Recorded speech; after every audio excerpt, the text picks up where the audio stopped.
Começa agora o BTcast Vida Nova. Teologia é nosso esporte.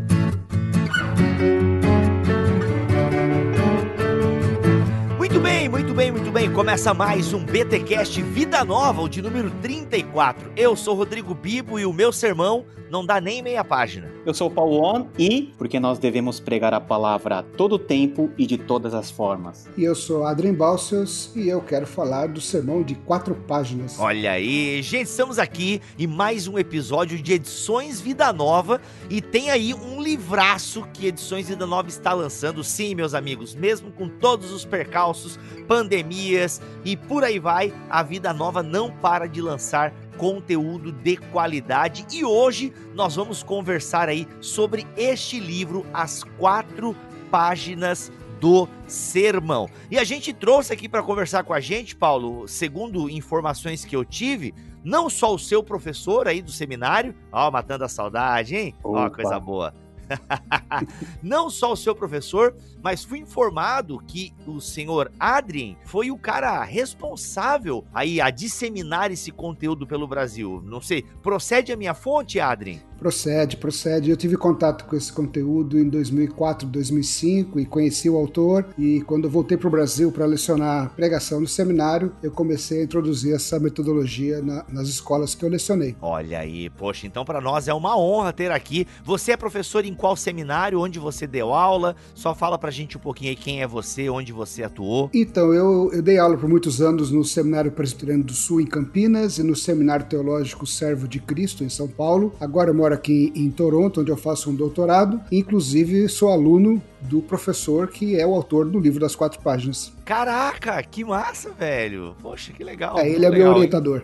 Eita. Isso que é autoridade, isso que é autoridade. Eu acho que agora a gente tá com alguém que entende do tema que a gente vai falar hoje, hein? Caramba, muito deixa bom. o Adrien falar, eu vou ficar quietinho aqui. Não, Paulo, eu que vou ficar quieto. Eu te trouxe aqui pra eu não precisar fazer nada. Pelo amor de Deus, né, Paulo?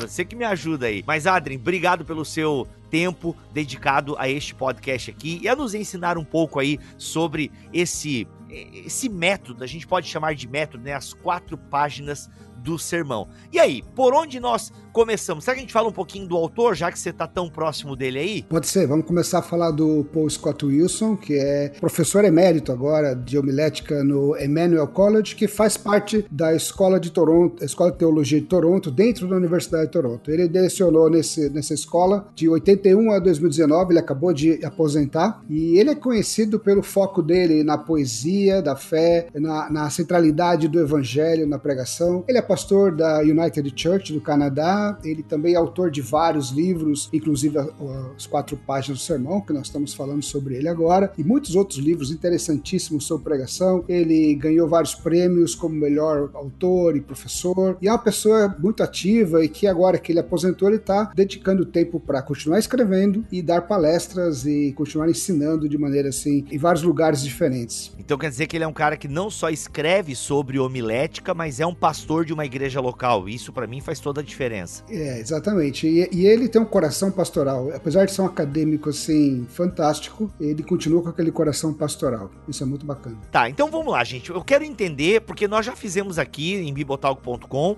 uma introdução geral à homilética. Então volte lá para o episódio com o Emílio Garófalo, é o BTcast 355. Então algumas questões introdutórias a gente vai se privar aqui neste episódio. E nós podemos ir direto, Adrien, para entender esse conceito aí. Qual é a desse livro? Eu tava lendo o livro aqui e o Paul Scott Wilson. Pô, o nome dele é muito massa, né? Paul Scott Wilson. Poxa, é bonito, né, mano? E geralmente é 2 nomes que a galera curte, né? Mas ele não, o dele é 3 e tem uma sonoridade muito legal. Mas enfim, comentário bem aleatório. Mas qual é a dessa 4 páginas do sermão? Porque eu tava lendo aqui e o Paul, ele acredita muito nessa metodologia dele, assim. Ele acredita muito nesse guia, tanto que ele fala o seguinte, se não está se enquadrando aqui é porque alguma coisa está errada.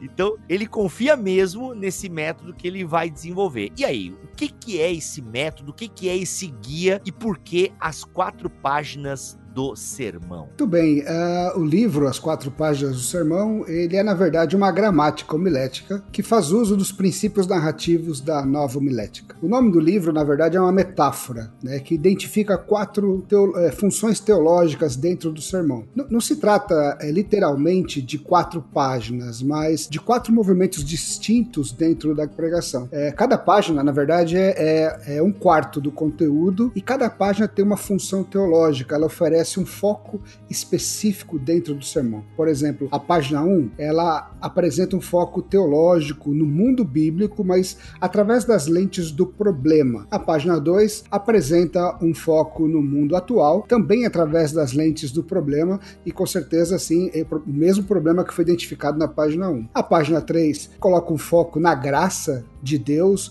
na ação de Deus sobre o problema, isso no mundo bíblico, e a página 4 um foco no mundo bíblico através das lentes da graça também. Então são 4 movimentos dentro do sermão, diferente daquela estrutura clássica de pontos, de tema, tese, argumentação, e ele procura dar para o sermão uma movimentação, um sentido narrativo do sermão, né? Esse método também, como disse, é uma gramática homilética, porque traz princípios que podem ser usados em qualquer estilo de pregação, inclusive o clássico. Você pode usar esse conceito teológico dos 4 movimentos para avaliar qualquer sermão, de qualquer metodologia, de qualquer estrutura homilética. Então isso é muito legal. A grosso modo, cada página tem, assim, elas são proporcionais em conteúdo, e o que é legal é que esse sermão procura trazer assim, um equilíbrio entre exposição e aplicação, porque são 4 páginas, 2 são de exposição bíblica e 2 de aplicação. E também um equilíbrio entre você trabalhar o problema, ou a exortação, ou a parte mais complicada da necessidade, e também trazer a graça de Deus. Então ele é uma metodologia que procura equilibrar os conteúdos dentro da pregação. Eu acho muito interessante, até quando nós estudamos juntos, você ensinando a gente a pregar e basicamente nesse método, porque ele se encaixa muito bem com uma forma literária da Bíblia que é a forma majoritária, que são as narrativas, né? As narrativas fazem grande parte aí do conteúdo da Bíblia Sagrada, e muitas pessoas têm dificuldade de pregar em narrativas porque cai justamente naquela questão, o que eu devo explorar para minha audiência, né? Quais que são as lições, eu tenho margem para mistificar ou não, qual que é o sentido que eu tenho que explorar, e parece que esse formato de sermão, ele também está muito, vamos dizer assim, antenado com o mundo que a gente vive hoje, que é um mundo basicamente movido pelo poder da imagem, pelo que você vê, pelos aspectos gráficos, por toda essa parte que nos puxa, né? Quando a gente vê seriado, quando a gente vê filme, a gente fica impressionado não somente com a parte estética, mas também como que as cenas são compostas. Como que esse sermão nos ajuda a pregar a palavra de Deus dentro de um contexto que nós vivemos hoje imagético, com um conteúdo que, embora seja um conteúdo muito antigo, é um conteúdo também que foi composto de forma narrativa, de maneira a contar uma história.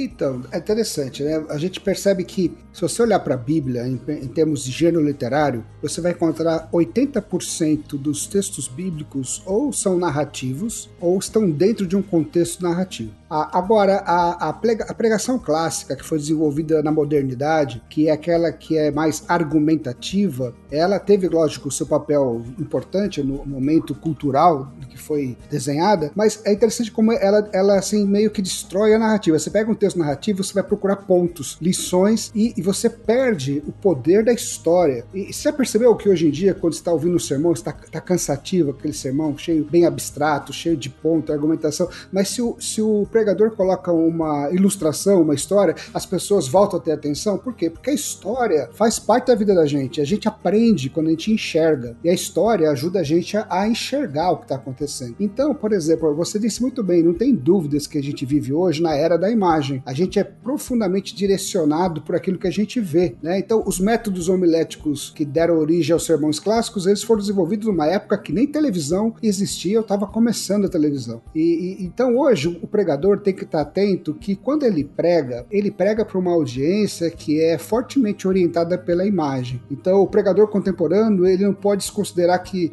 existe uma necessidade dos ouvintes de enxergarem aquilo que eles estão ouvindo. Então, nós temos que pregar para os olhos, para os ouvidos, mas como se eles pudessem enxergar com os ouvidos. Eu sei que parece uma coisa estranha, mas como é que a gente faz isso? Através da pregação narrativa. Por isso que a proposta do professor Wilson ela é muito interessante, porque ela é uma proposta que resgata princípios narrativos para o sermão, que podem ser aplicados não só nos textos narrativos, como também em todos os outros textos que nós encontramos na Bíblia. Porque independente do gênero literário, o texto está num contexto narrativo, né? E a gente percebe esse movimento. E a questão narrativa do professor Wilson não é que você tem que pegar um sermão, ele tem que ser uma história só. É por isso que ele fala de você usar princípios narrativos. E qual que é o princípio narrativo básico? É que existe um enredo na Bíblia. Você percebe um movimento na Bíblia. Você percebe o movimento, por exemplo, que a gente encontra da queda para a redenção, da sexta-feira santa para o domingo de Páscoa, da morte para a ressurreição e assim por diante. O professor Wilson ele sugere que o sermão tenha esse movimento, né, essa narrativa que vai do problema para a graça. Então, nesse aspecto,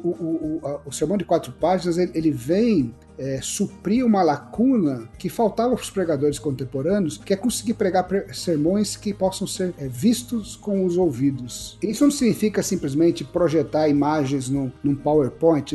A ideia é você projetar imagens na mente do ouvinte. É quando o pregador consegue se conectar, né, com a história, com a vida, porque a gente ouve muito isso. A gente pega pregadores que, do nosso ponto de vista, nós que estudamos teologia, ensinamos e tal, a pregação foi ruim, né? A gente, caramba, o cara distorceu o texto bíblico, a Bíblia não quer dizer aquilo que o cara tá dizendo, só que o cara começa a pregar, ele conta uma história, aí ele conta a história dele, né, e como aconteceu na vida dele, ou na história, né, da mulher dele, e mano, e a galera lembra daquilo, né? A galera lembra da história, como tu bem falaste, né? Às vezes a gente não vai lembrar da pregação, né? Da pregação, mas se o cara contou uma piada, se o cara contou uma história, né? Se o cara usou uma ilustração, por exemplo, eu utilizo muito filme, às vezes, nas minhas pregações, se eu tô falando pra jovem, né? Cara, é batata, entendeu? É batata. As pessoas lembram, pô, aquela vez eu lembro que você falou de Matrix e tal, pra pegar uma coisa bem batida aqui, né? Poxa, legal, você falou, cara, muito legal a aplicação que você fez de Matrix e tal, não sei o que lá. É incrível como as pessoas, elas realmente, elas se captam, elas conseguem sintetizar melhor a mensagem se a gente de alguma forma toca no mundo delas, né? É verdade, e assim, as narrativas bíblicas, elas são riquíssimas em imagens. É claro que elas foram escritas para serem lidas, mas na hora que a gente vai pregar, a gente pode fazer uma reinterpretação daquelas cenas, trazendo-as de maneira bem vívida aos olhos dos ouvintes. E o professor Wilson trabalha essas técnicas no livro de como que você, ao pregar, torna o seu texto visível aos olhos e aos ouvidos de quem está ouvindo, né? Usando técnicas simples, e como, por exemplo, você contar a história usando os verbos conjugados no presente, para que a história se passe naquele momento na cabeça das pessoas. Verbos na voz ativa, palavras concretas. E a grande sacada desse livro, que eu acho que ele fala muito, em vez de você afirmar alguma coisa, mostre isso. Em vez de você falar assim, ó, Jesus ama Bartimeu, mostre Jesus amando Bartimeu. O que ele fez que levou você à conclusão que ele ama Bartimeu? E aí, então, a narrativa é que vai compor esse cenário que me leva a enxergar isso e depois eu posso afirmar, Jesus ama Bartimeu, Jesus tem compaixão de Bartimeu. Adrien, quando a gente estuda ou quando a gente assiste uma bela composição narrativa, o que prende a nossa atenção é a própria linearidade da história, né? A história ter começo, meio e fim, mas a gente não quer assistir ou nem saber de histórias que começam bem, se desenrolam bem e terminam bem. Nós queremos histórias truncadas, nós queremos graves crises acontecendo, nós queremos que o herói sofra e que lá na frente ele saia por cima, nós queremos ver drama, lágrimas, sangue escorrendo. Como que esses aspectos podem ser desenvolvidos nesse tipo de sermão e como que isso pode ser relacionado com o próprio drama da escritura, que é composto pela criação maravilhosa e perfeita de Deus, mas com uma ruptura ruptura grave que é a própria queda. Essas coisas, elas entram na vida cotidiana de cada um, nas narrativas de cada um, e com certeza entraram na narrativa bíblica. Como que o sermão de 4 páginas explora esse aspecto de problemática e, parafraseando, como que o Paul Scott Wilson, ele traz a solucionástica para o problema?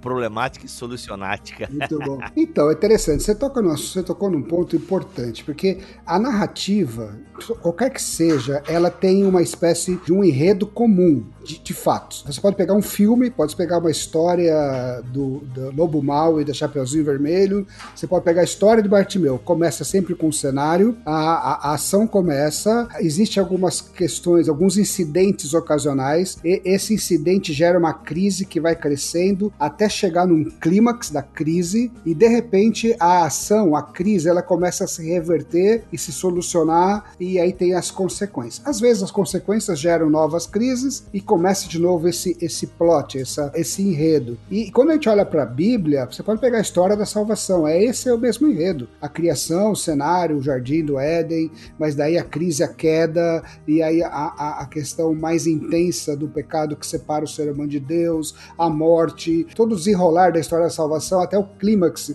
do pecado, e aí a necessidade de uma intervenção divina. E você pode pegar esse mesmo plot na história de Bartimeu, da história de Zaqueu. Então o que acontece? Quando você consegue enxergar esse enredo que começa num cenário, que tem uma crise, a crise chega no clímax, depois ela começa a reverter, se a gente olhar com essa ideia para os textos bíblicos, a gente consegue separar bem na história onde que está o problema e onde é que está a graça. E essa tensão entre problema e graça e que dá pro pregador e pro sermão essa coisa de o interesse, né? Porque, por exemplo, não adianta eu falar assim, ó, Deus amou o mundo de tal maneira que deu o seu filho para morrer no meu lugar. Isso é boas novas, isso é graça. Mas ela só faz sentido se o outro lado tiver bem explicado. Por que ele fez isso? Então, o sermão de 4 páginas, ele procura primeiro mostrar o problema que a gente se encontra, cria uma necessidade dessa intervenção divina, e aí quando a gente apresenta a intervenção divina, ela vem com peso,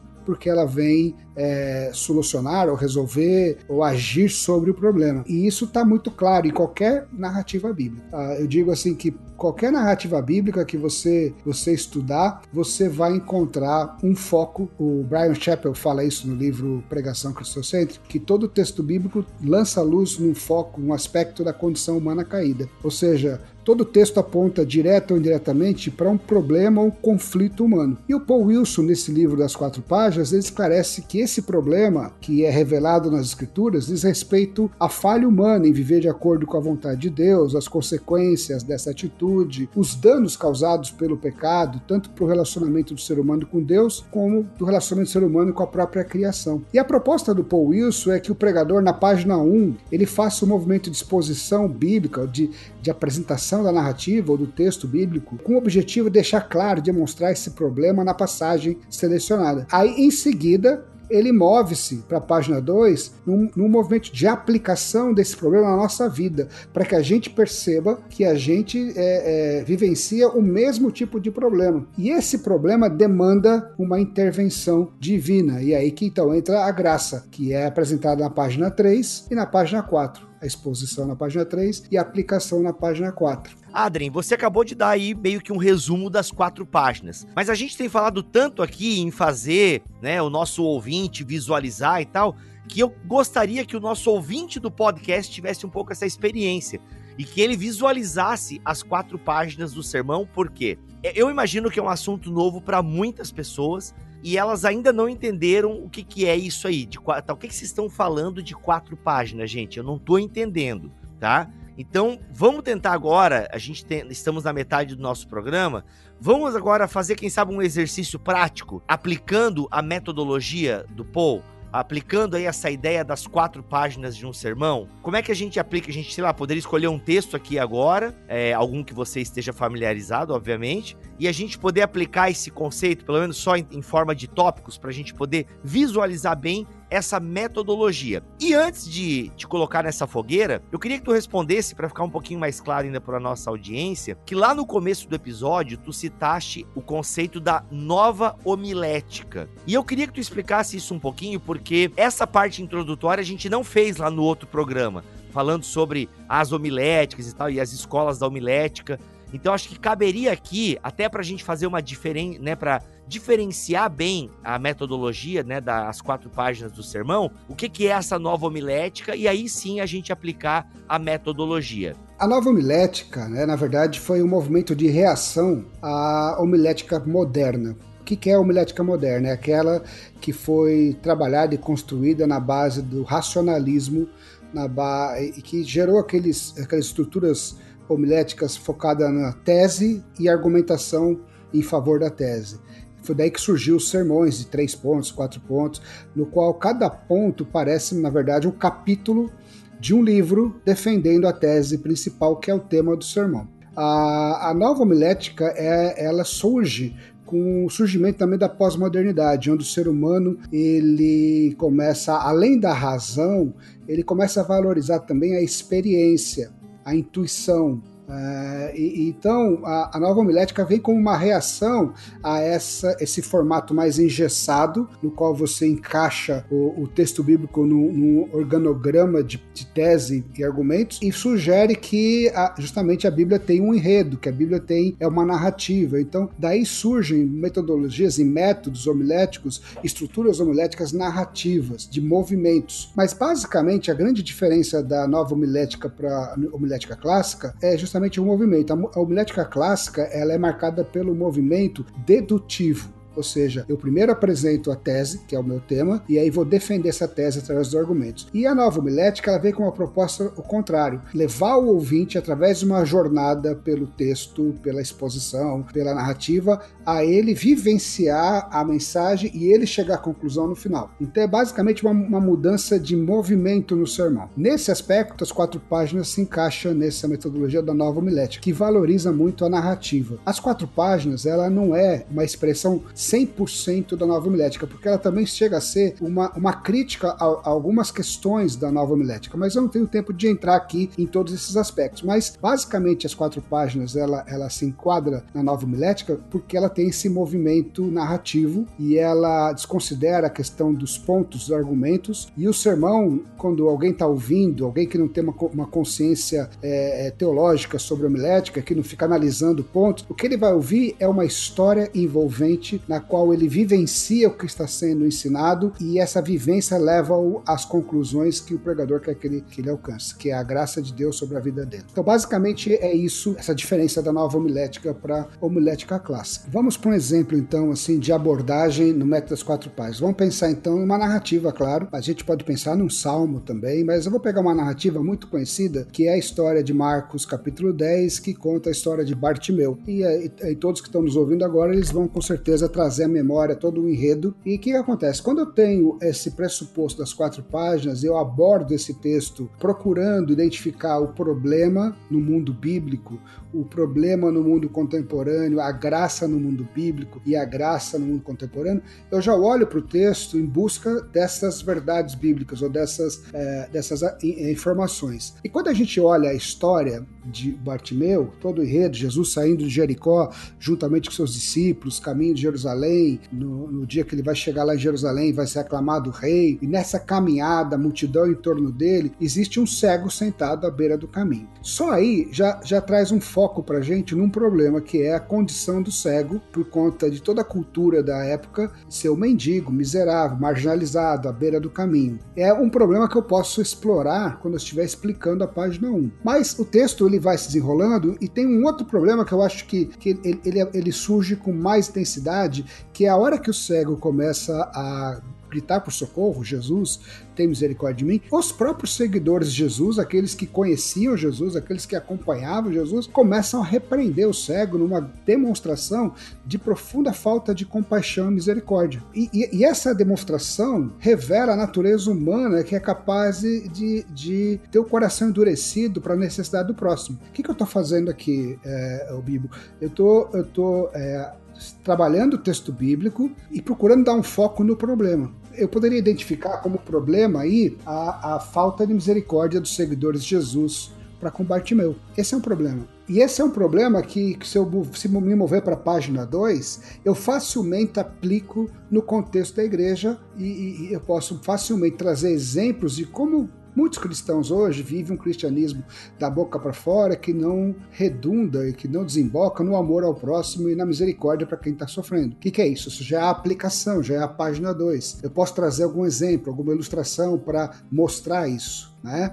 E aprofundar a página 2 através de algumas exortações, porque a página 2 trata do problema. Então você percebe esse movimento do texto bíblico para o mundo contemporâneo, mas o foco todo está onde? No problema. Se eu continuar a desenvolver esse sermão e entrar na página 3, eu vou retornar para o texto bíblico, mas agora eu vou retornar para a história, colocando um foco na graça de Deus e Jesus, Deus, Pai, Filho, Espírito Santo, no texto se torna o protagonista da história. O que a gente encontra de graça no texto? O texto é cheio de graça. A gente encontra Jesus ouvindo Bartimeu, a gente encontra Jesus parando a jornada, a gente encontra Jesus chamando Bartimeu, a gente encontra Jesus perguntando o que ele queria e a gente encontra Jesus transformando, curando Bartimeu. E a cura que Jesus oferece para Bartimeu, ela é fantástica, porque além da cura física, porque ele volta a enxergar, existe uma cura social, porque o texto diz que ele começa a história com Bartimeu à beira do caminho e termina com ele seguindo Jesus caminho afora. Essa é uma cura espiritual também, porque no contexto histórico, cultural,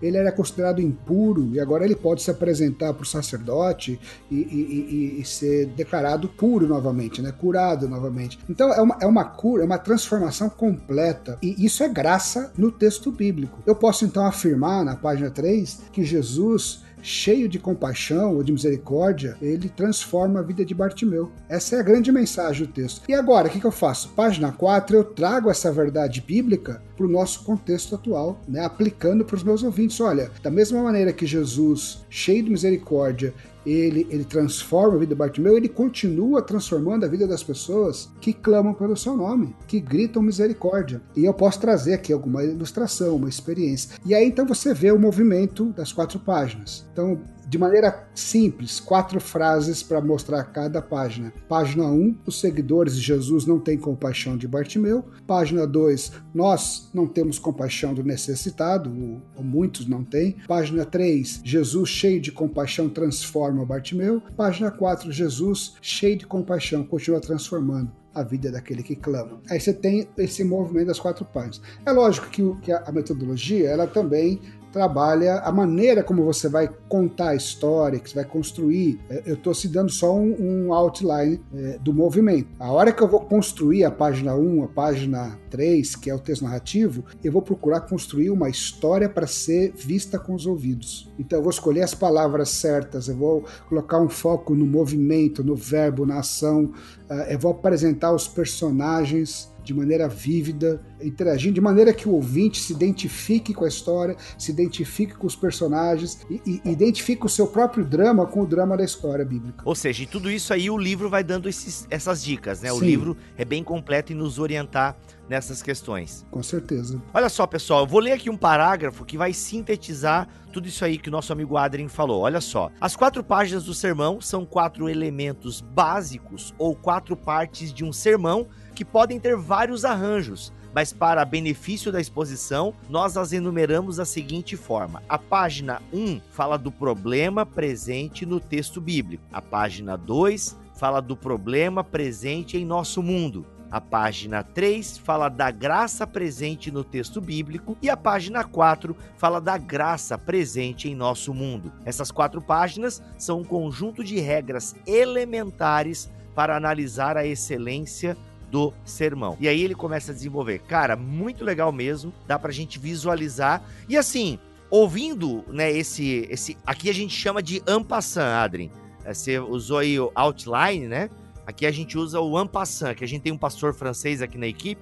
Então assim, panorama é en passant. A gente dá um en passant aqui, por cima aqui, mas ouvindo esse seu resumo, obviamente, imagina, é um livro inteiro, é um semestre inteiro lá no Servo de Cristo, não dá pra gente trazer aqui em 40 minutos de episódio, mas a gente percebe que não parece ser movimentos difíceis de fazer, não parecem ser assim, tipo, é claro que toda pregação é difícil em certo aspecto, né, ela vai exigir do pregador, isso ninguém duvida, mas quando você tem essas 4 páginas como um guia, parece facilitar porque você sabe para onde olhar, você sabe o que cavocar, né? Você sabe onde cavocar o texto. É o que eu costumo dizer para os alunos, que assim, não adianta você ter uma boa caixa de ferramenta para trabalhar o texto bíblico exegeticamente, hermeneuticamente. Você tem que saber o que você está procurando. E a metodologia das 4 páginas dá um norte para a gente. Olha, vai para o texto com todas as ferramentas que você tiver, alguns têm mais, outros têm menos,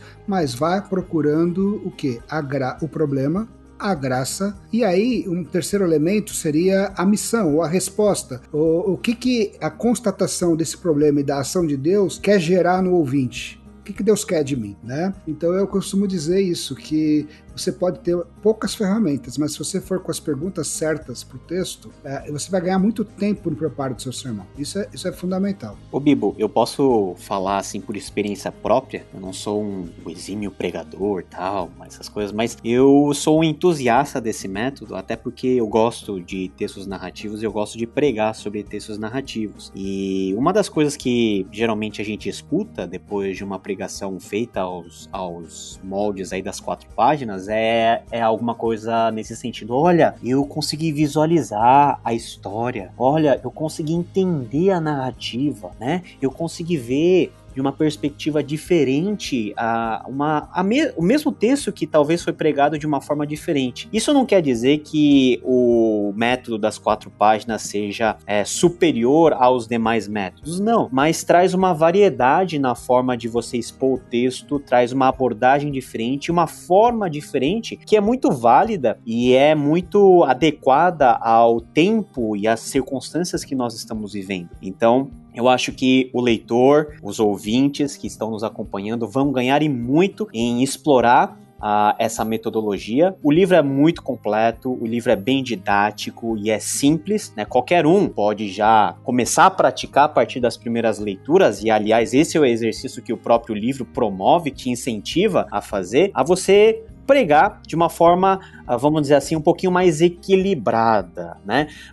Quando eu vou fazer a pregação, o Adrien falou que não são literalmente 4 páginas, né? Mas eu procuro fazer literalmente 4 páginas. Até porque, nas minhas contas, eu faço um sermão mais lido, né? Então, uma página dá mais ou menos 5 minutos de pregação. Então, tendo 4 já dá 20, mais a conclusão 25, tá ótimo. 25 minutos já é o suficiente. Aí você vai desenvolvendo e você vai analisando a riqueza do texto, e uma riqueza que dá para ser aplicada aos ouvintes. Então, não adianta você expor o texto em todas as suas minúcias, quando todo mundo que está sentado lá, ele quer saber, e agora? E daí?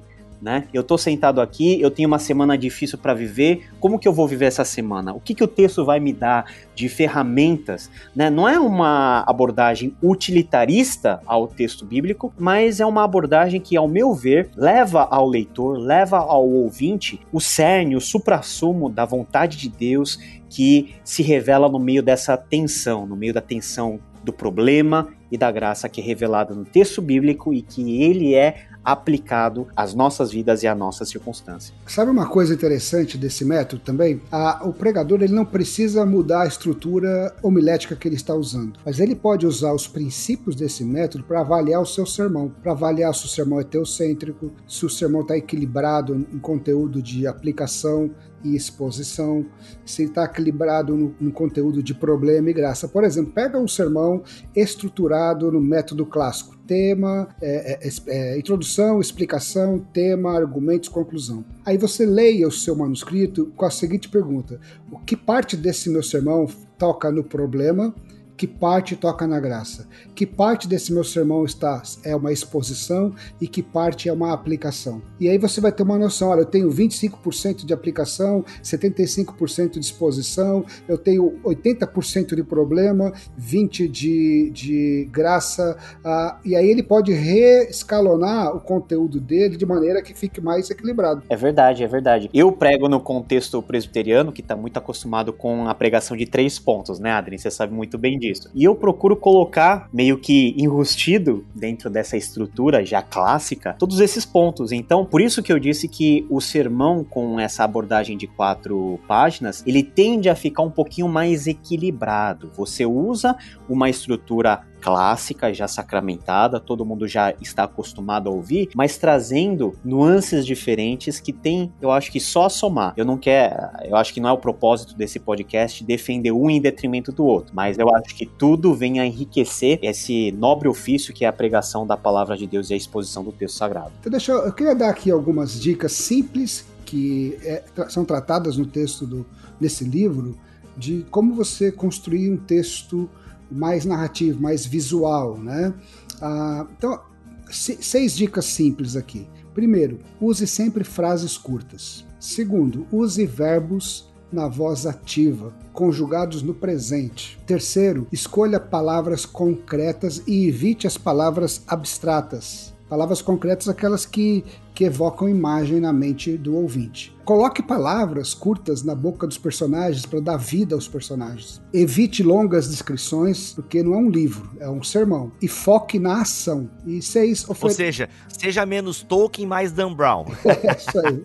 E ofereça aos ouvintes apenas alguns detalhes para ajudá-los a enxergar. Então eu queria dar um exemplo bem simples e curtinho aqui. Todos também conhecem a história de Zaqueu. Então, no versículo 5 e 6, eu vou pegar só um trechinho dessa história. Literalmente, no texto bíblico, a gente lê assim. Zaqueu, ele fala assim: quando Jesus chegou àquele lugar, olhou para cima e lhe disse: Zaqueu, desce depressa, quero ficar em sua casa hoje. Então ele desceu rapidamente e o recebeu com alegria. Perceba que o texto, ele é narrativo, ele foca na ação. Ele fala, Jesus chegou ao verbo, olhou para cima, tá vendo o movimento? Os verbos estão ali e a ação, ela tá acontecendo.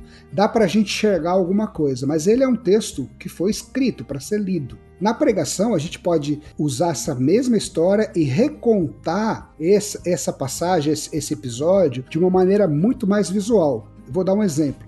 A gente poderia falar assim: quando Jesus chega debaixo da árvore em que Zaqueu está pendurado, ele olha para cima e mira Zaqueu nos olhos. Após alguns segundos de silêncio congelante, tempo suficiente para toda a multidão perceber Zaqueu com os olhos arregalados no alto da árvore, Jesus diz: Zaqueu, desce rápido, porque hoje eu quero ficar em sua casa. Aquele que era chamado de publicano e pecador, agora ouve seu nome proferido pela boca de Jesus. A multidão em choque observa tudo aquilo em silêncio, enquanto Zaqueu despenca da árvore feito uma fruta madura. Sua alegria é estampada em um sorriso que vai de orelha a orelha. E aí prossegue. Qual que é a ideia de uma construção assim? É que a pessoa, na medida que ela vai ouvindo isso, ela vai visualizando, ela vai vendo o sorriso de orelha a orelha, ela vai vendo Zaqueu despencando da árvore, que não é uma fruta madura, ela percebe a multidão congelada olhando para cima e Zaqueu de olho arregalado. Esses pequenos detalhes, e nas frases curtas, verbos conjugados no presente, eles ajudam a você projetar imagens na mente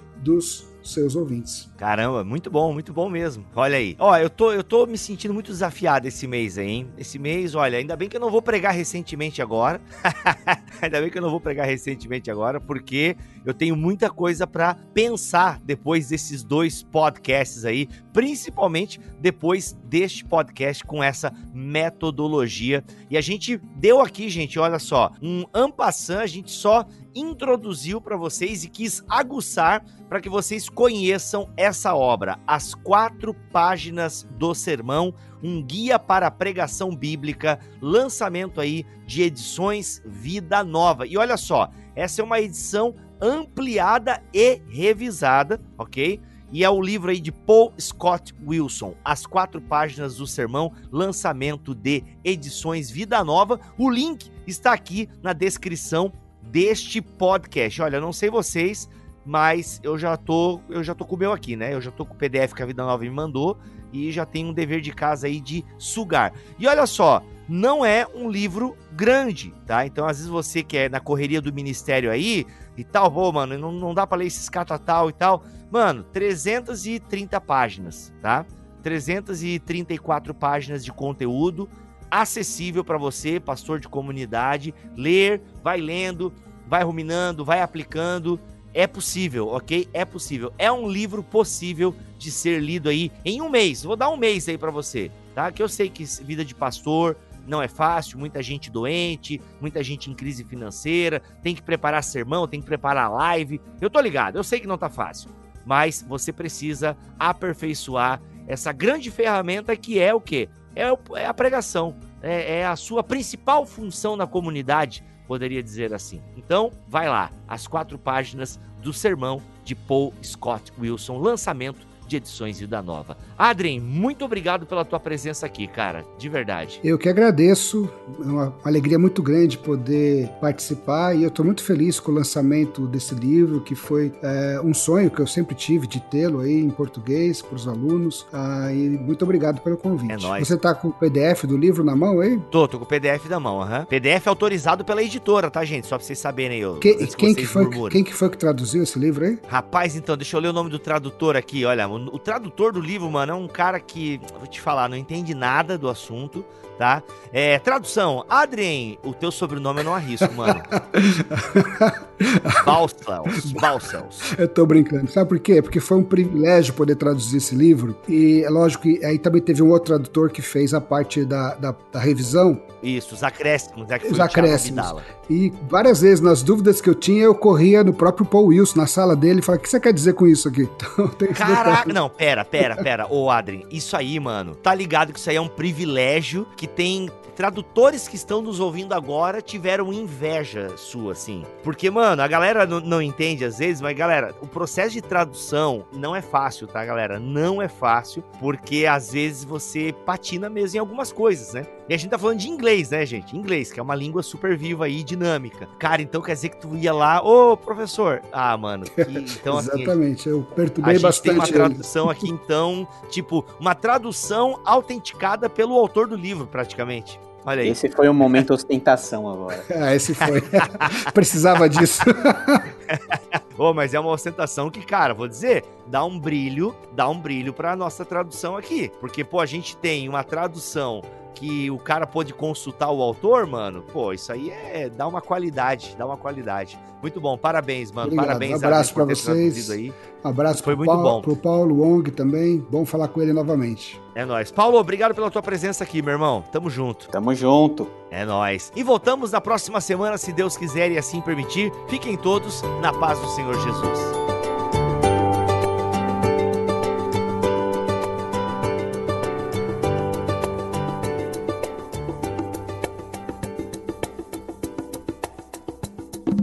Este podcast foi editado por Bibotalk Produções.